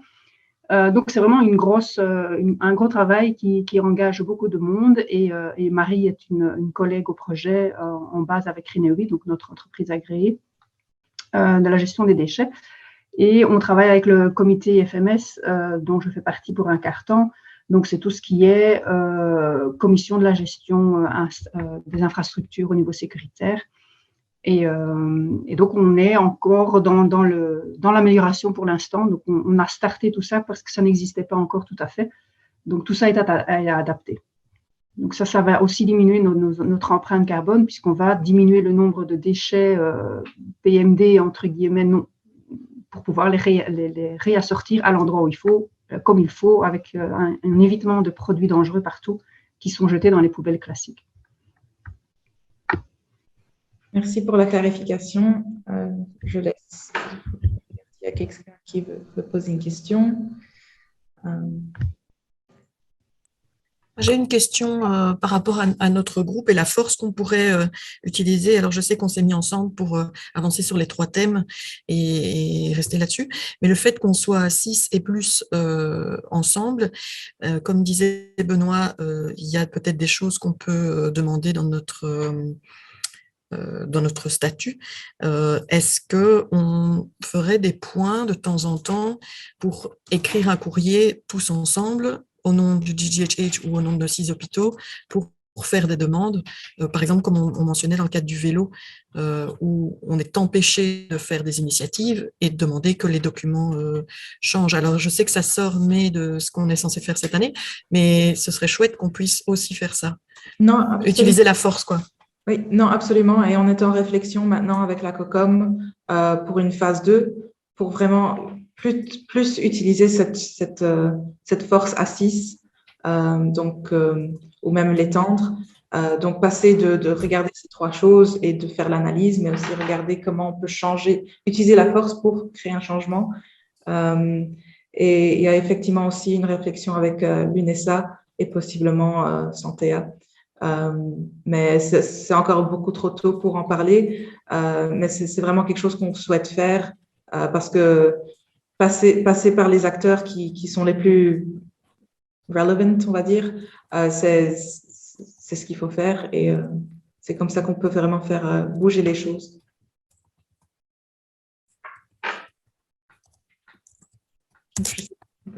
Ça, c'est aussi quelque chose que je contacterai déjà les 6 hôpitaux à Bruxelles pour voir si ça intéresse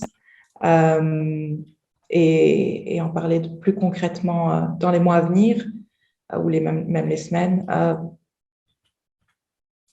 Donc, oui.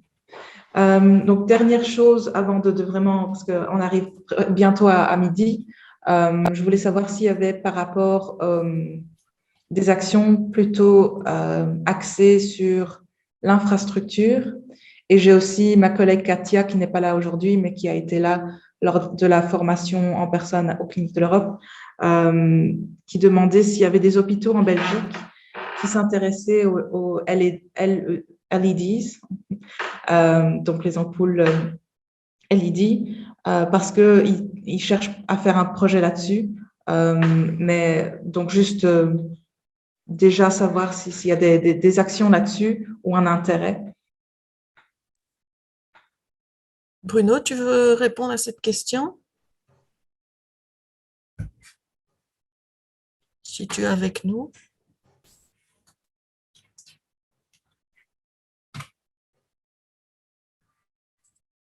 Je vais vous dire au clinique de l'Europe. Désolé, j'étais au téléphone, donc je n'ai pas compris la question. C'est une question sur le LED, les ampoules LED. Est-ce qu'on serait intéressé de faire un projet avec… c'est une firme extérieure, mais c'est ça? Je n'ai pas encore toutes les informations, je les attends et j'allais envoyer un mail dès que je les ai.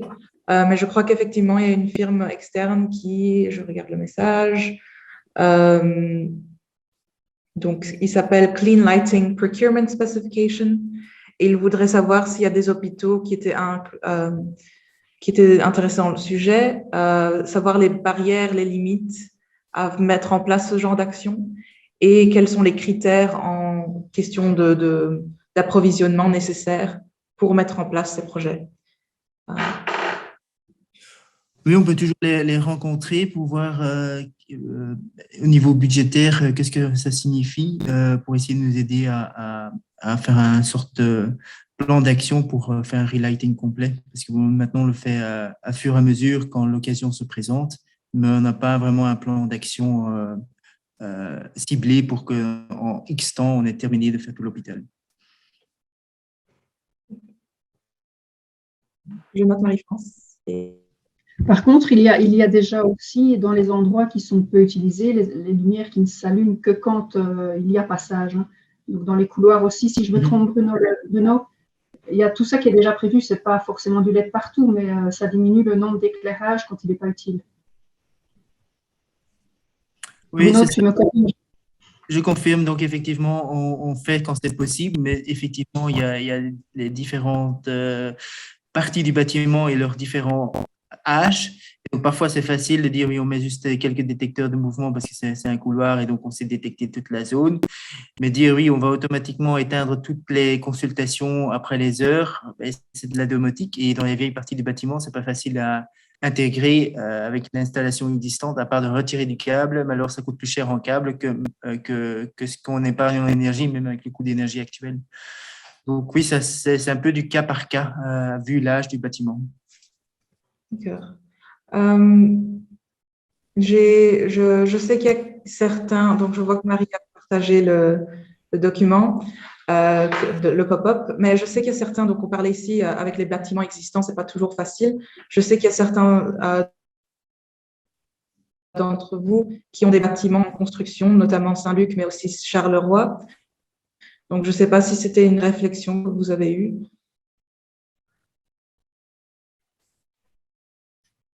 Ouais, donc voilà, je reprends pour les cliniques.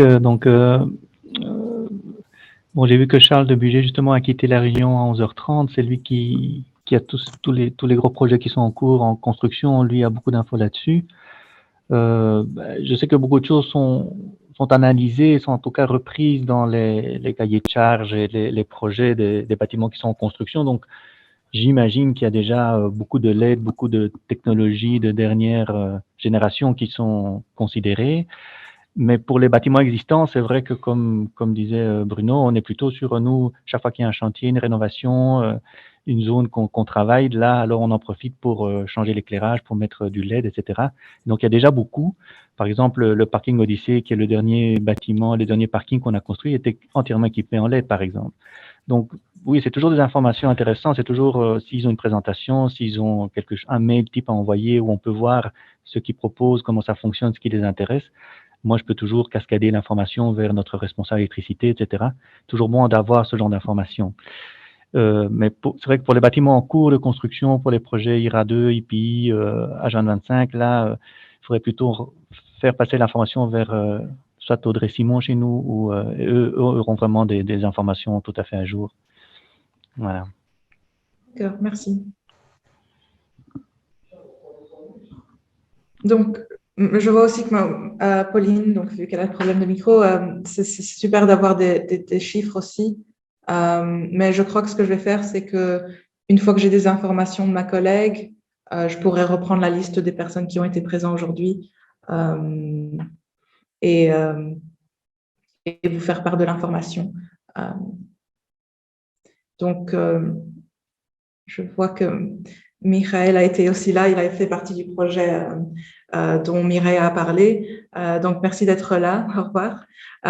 Et sur ce, je vais aussi clôturer la session. Merci à tout le monde qui a été là. Merci aux hôpitaux du projet COCOM aussi, et à Marie et tous les intervenants qui ont partagé leurs expériences. Et j'espère qu'on aura aussi d'autres occasions pour faire des échanges. Encore une fois, la semaine prochaine, dès que j'ai le temps, je vous enverrai toutes les ressources par mail.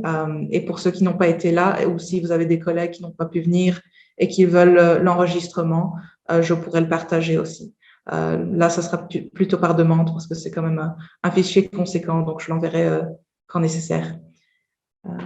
Merci. Je vous souhaite une bonne après-midi et un bon déjeuner. Merci beaucoup. Oui, bon appétit à tous. Au revoir. Merci. Au revoir. Au revoir. Merci. Au revoir.